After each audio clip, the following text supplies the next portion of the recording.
Vous est-il déjà arrivé d'avoir l'impression de perdre le contrôle de votre propre vie sans savoir pourquoi? Vous êtes-vous déjà surpris à faire des choses que vous ne vouliez pas faire, à prendre des décisions qui n'étaient pas les vôtres, à accepter des situations que votre intuition refusait? Vous êtes en train d'être manipulé. Et le pire, vous ne vous en rendez même pas compte.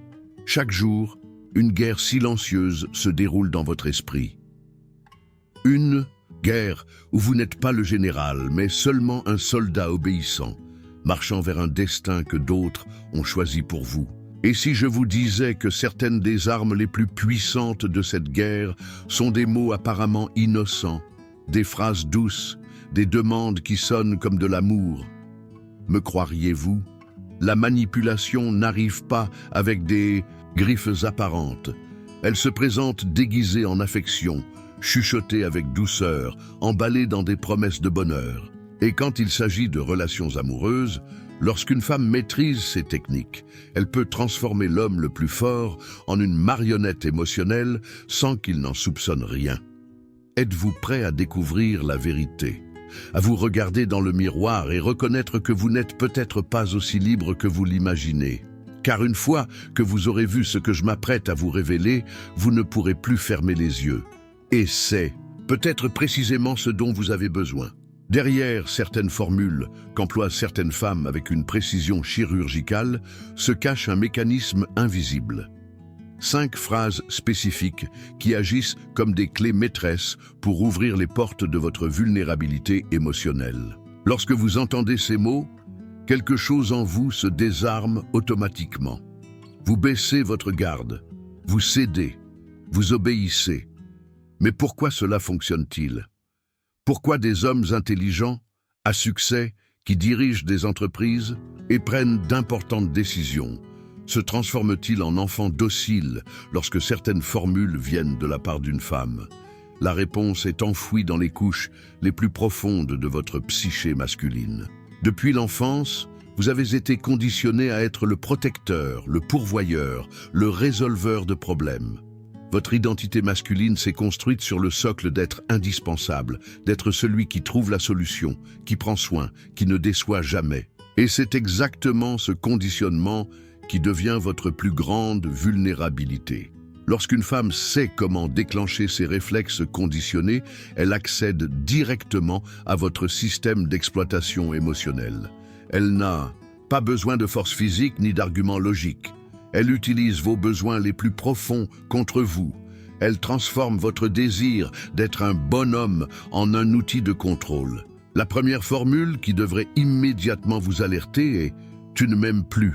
Cela vous semble innocent? C'est dévastateur. Ces 5 mots sont un virus émotionnel qui infecte votre esprit masculin en quelques secondes.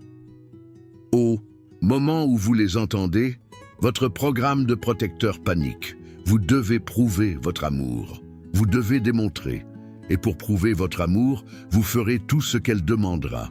Observez ce qui se passe dans votre esprit lorsque vous imaginez entendre cette phrase. Vous ressentez une urgence immédiate de nier, d'expliquer, de compenser. Vous ne vous interrogez pas sur la pertinence ou la véracité de l'accusation.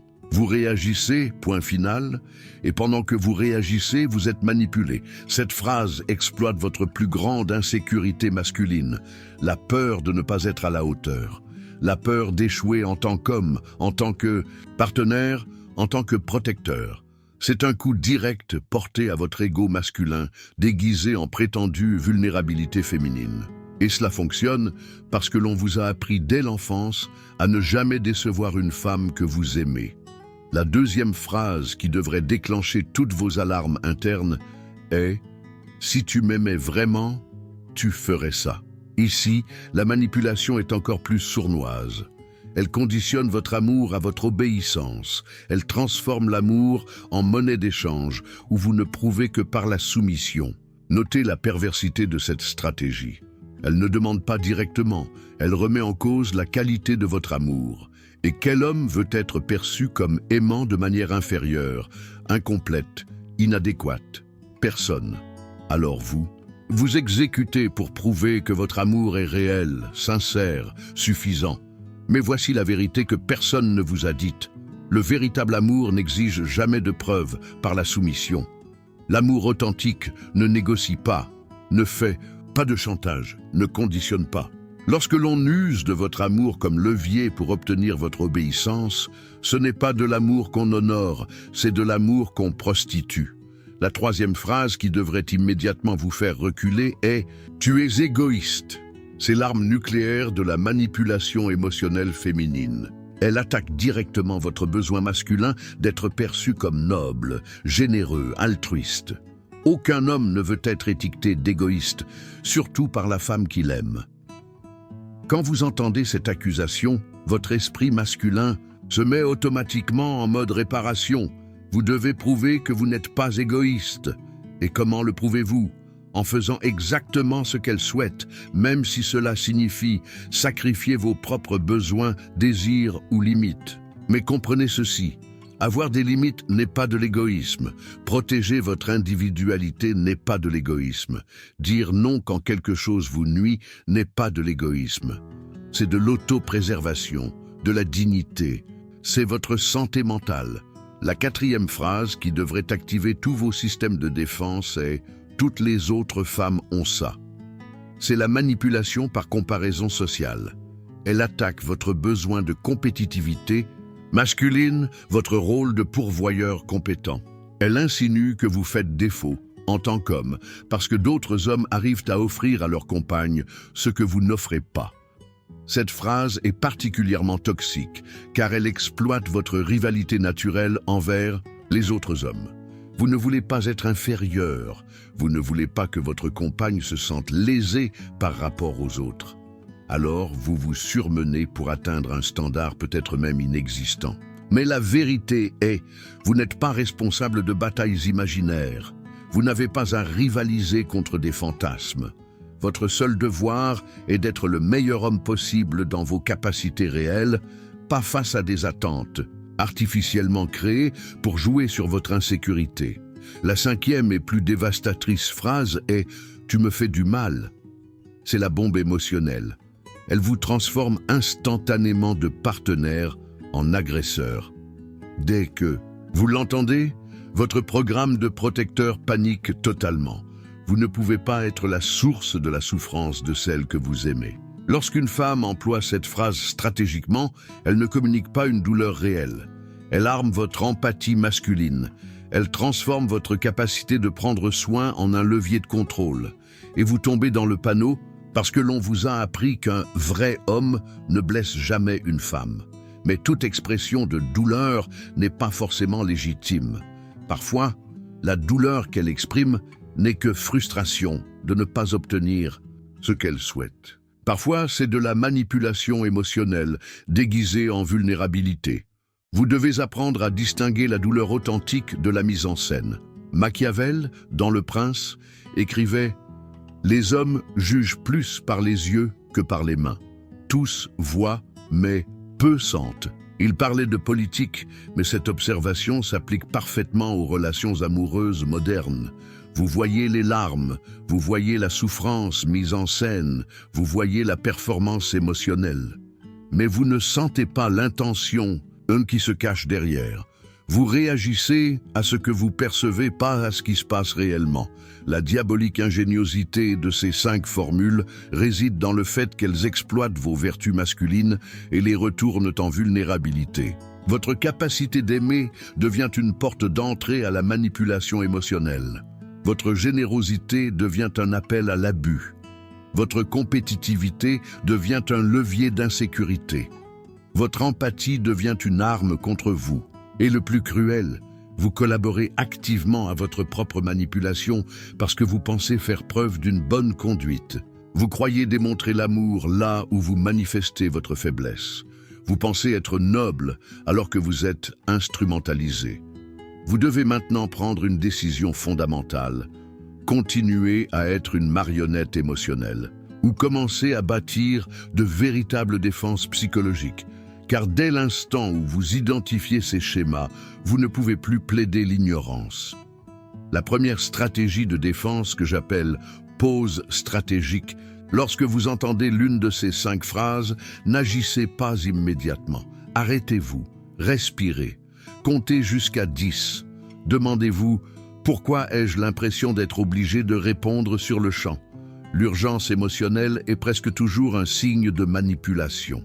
La deuxième stratégie est de remettre en question la prémisse. Quand elle dit « Tu ne m'aimes plus », demandez « Sur quels éléments te bases-tu pour conclure cela ?» Quand elle dit « Si tu m'aimais vraiment », répondez « Mon amour ne se prouve pas par la soumission ». Quand elle vous traite d'égoïste, questionnez, fixez des limites. Est-ce de l'égoïsme ou de l'autopréservation? La troisième stratégie est de refuser de céder au jeu de la culpabilisation. Si elle tente de vous faire sentir coupable, répliquez avec clarté. Je ne suis pas responsable de tes émotions, je suis responsable de mes actes, basés sur ce qui est juste pour moi et pour la relation, pas sur ce que tu souhaites que je fasse. La quatrième stratégie consiste à établir des conséquences. Si elle persiste après que vous ayez montré que vous repérez ces tactiques, montrez-vous prêt à prendre du recul, temporairement ou définitivement, selon la gravité et la fréquence. Les manipulateurs n'abandonnent que quand leur manœuvre cesse de fonctionner. Si tout ceci résonne en vous, si vous sentez que vous êtes sur le point de découvrir une réalité que vous ignoriez, alors vous êtes au bon endroit.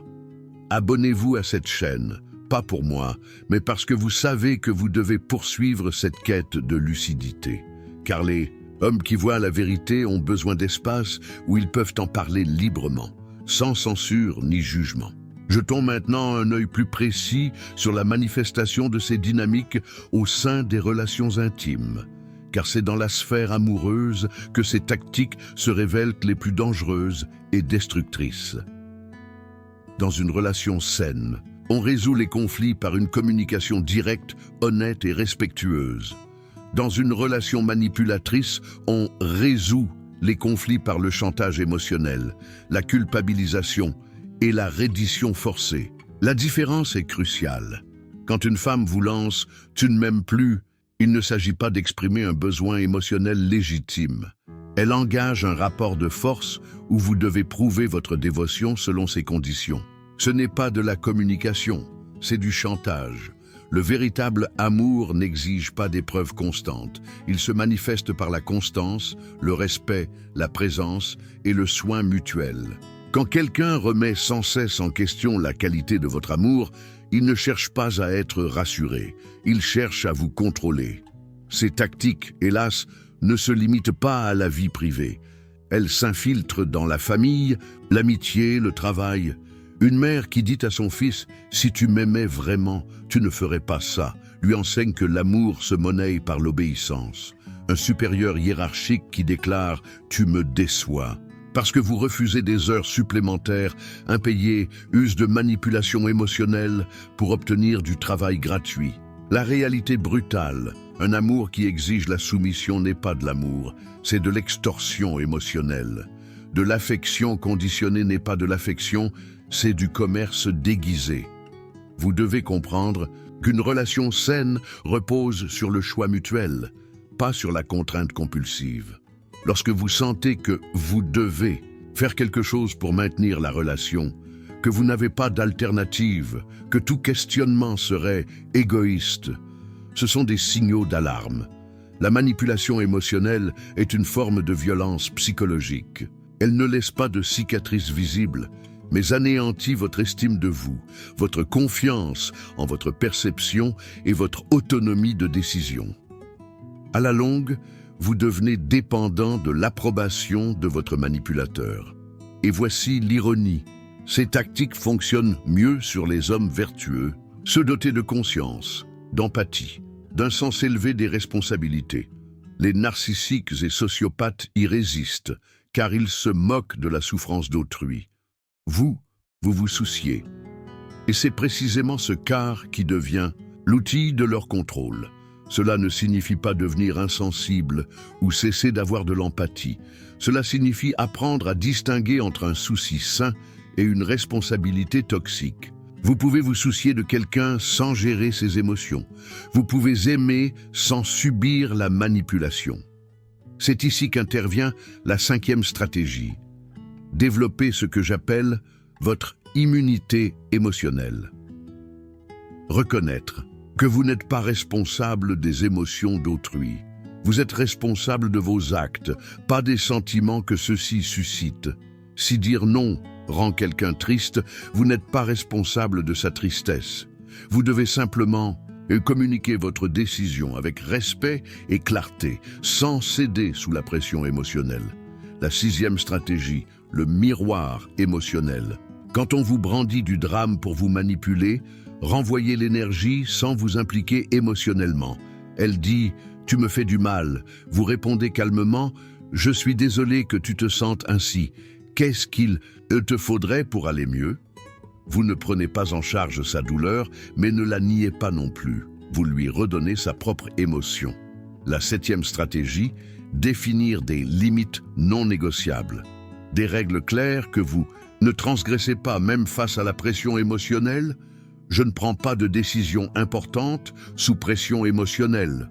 Je ne discute pas de sujets cruciaux en plein drame. Ces limites vous protègent de choix dictés par la manipulation, garantissant que vos décisions émanent de la lucidité, non de la contrainte. La 8e stratégie, le désengagement tactique. Dès que vous identifiez la manipulation, retirez-vous de la situation. Je vais réfléchir. Et vous vous éloignez. Ce n'est pas de la fuite, c'est une tactique. Vous refusez de participer au jeu émotionnel et obligez l'autre à gérer son propre drame. La 9e stratégie, cultivez une clarté brutale sur vos motivations. Avant chaque décision importante, demandez-vous « Est-ce que je choisis cela ou est-ce que je me sens obligé ?» Si la réponse est obligation, stoppez et réévaluez.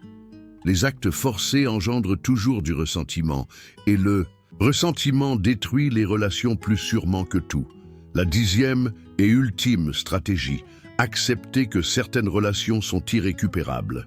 Si malgré vos limites claires, quelqu'un persiste dans la manipulation, ce n'est pas un partenaire sain, c'est un contrôleur. Vous ne pouvez pas aimer quelqu'un hors de ses schémas. Parfois, la seule issue digne est de partir. Et cela ne fait pas de vous un mauvais homme, mais un homme soucieux de sa préservation. Jung a écrit « Jusqu'à ce que l'inconscient devienne conscient, il dirigera votre vie et vous l'appellerez destin ». Cette phrase devrait être gravée dans l'esprit de tout homme ayant connu l'inexplicable répétition de schémas destructeurs. Vos réactions automatiques face à la manipulation ne sont pas des choix conscients, mais des programmes inconscients. Tant que vous n'en aurez pas pris conscience, ils continueront de gouverner vos décisions relationnelles. Le réveil masculin n'est pas devenir insensible, mais conscient de ses automatismes et choisir délibérément sa réponse aux pressions émotionnelles. C'est discerner l'amour réel de la manipulation déguisée. C'est comprendre qu'un homme fort n'est pas celui qui ne dit jamais non, mais celui qui ose le dire quand c'est nécessaire, même si cela déclenche du drame émotionnel. C'est savoir que protéger sa dignité n'est pas de l'égoïsme, c'est la responsabilité. Vous ne pouvez être un bon partenaire si vous n'êtes d'abord un homme intègre, c'est-à-dire un homme avec des limites inviolables. C'est accepter que des relations saines comportent parfois désaccords, inconfort et temporaires insatisfactions. C'est normal. Ce qui n'est pas normal, c'est de sacrifier votre intégrité pour éviter tout conflit. Vous faites désormais face à un choix déterminant pour vos relations futures et votre identité masculine.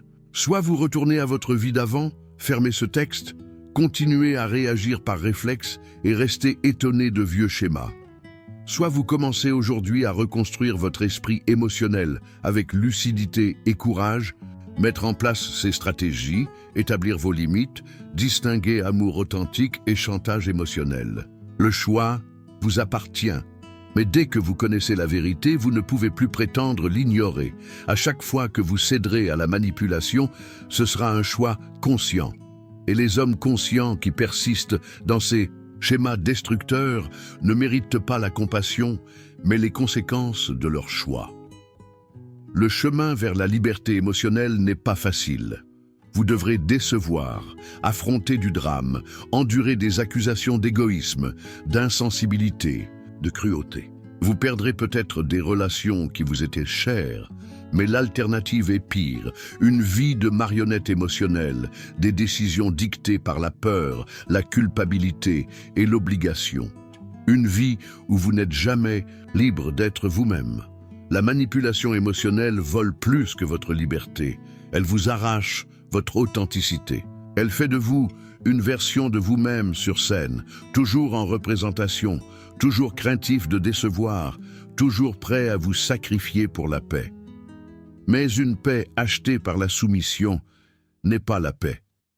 C'est une absence provisoire de conflit, maintenue par vos sacrifices répétés. Vous méritez des relations où vous pouvez être authentique, où vous avez vos propres besoins, où vous pouvez dire non, où vous pouvez avoir des limites, où vous êtes aimé pour qui vous êtes, pas pour ce que vous faites. Ces relations existent, mais vous ne les trouverez qu'en cessant d'accepter la manipulation et le contrôle. Première étape, reconnaître votre valeur indépendamment de votre utilité pour autrui. Vous n'avez pas à être utile pour mériter l'amour. Vous n'avez pas à résoudre les problèmes émotionnels des autres pour recevoir de l'affection. Vous n'avez pas à sacrifier vos limites pour prouver que vous êtes un bonhomme. Deuxième étape, accepter que certains ne savent s'engager qu'au travers du drame et de la manipulation. Ces personnes résisteront farouchement à vos limites saines. Elles vous diront que vous avez changé pour le pire, que vous êtes cruel, que vous n'êtes plus l'homme dont elles étaient amoureuses. Mais l'homme dont elles étaient amoureuses était une marionnette, une version incontrôlable de vous. Elles n'aimaient pas vraiment l'homme intègre, avec des limites. Si elles ne peuvent aimer que cette version manipulée, alors elles n'aimaient pas l'homme, mais l'idée de vous contrôler. Troisième étape, développer une tolérance au malaise émotionnel des autres. Vous devrez vous habituer à ce que vos choix sains rendent parfois les autres malheureux. C'est normal, c'est la vie, c'est la responsabilité adulte. Vous ne pouvez vivre authentiquement si vous ajustez constamment vos choix pour réguler les émotions d'autrui. Ce n'est pas de la bonté, c'est de la codépendance. Et la codépendance détruit les relations tout autant que l'égoïsme. Quatrième étape, entourez-vous de personnes qui respectent vos limites plutôt que de sans cesse les tester. Les personnes saines ne s'offusquent pas quand vous dites non. Elles ne créent pas de drame quand vous avez vos propres besoins. Elles ne remettent pas en cause votre amour quand vous agissez avec intégrité. Si votre entourage réagit mal à vos limites saines, le problème ne vient pas de vous, mais de ceux qui refusent de les accepter. Cinquième et dernière étape, acceptez que le chemin vers la maturité émotionnelle est solitaire. Vous devrez faire des choix difficiles guidés par votre propre boussole morale, pas par l'approbation des autres. Vous devrez apprendre à vous faire confiance, même quand on remet votre santé mentale en question. Vous serez votre propre validateur, votre propre soutien, votre propre source de reconnaissance. Car les hommes émotionnellement matures ne dépendent pas de l'approbation extérieure pour savoir qui ils sont. Ceci est votre ultime convocation. Réveillez-vous maintenant ou restez endormi pour toujours. Reconnaissez que vous avez le choix ou continuez à prétendre ne pas l'avoir. Assumez la responsabilité de la qualité de vos relations ou continuez à blâmer les autres pour les schémas que vous tolérez. Car, au final, ce que vous tolérez enseigne aux autres comment vous traitez. Si vous continuez d'accepter la manipulation émotionnelle, vous montrez qu'il s'agit d'une façon acceptable de vous fréquenter. La manipulation ne fonctionne qu'avec ceux qui lui permettent de fonctionner. Cessez de permettre. Commencez aujourd'hui. Votre dignité d'homme en dépend.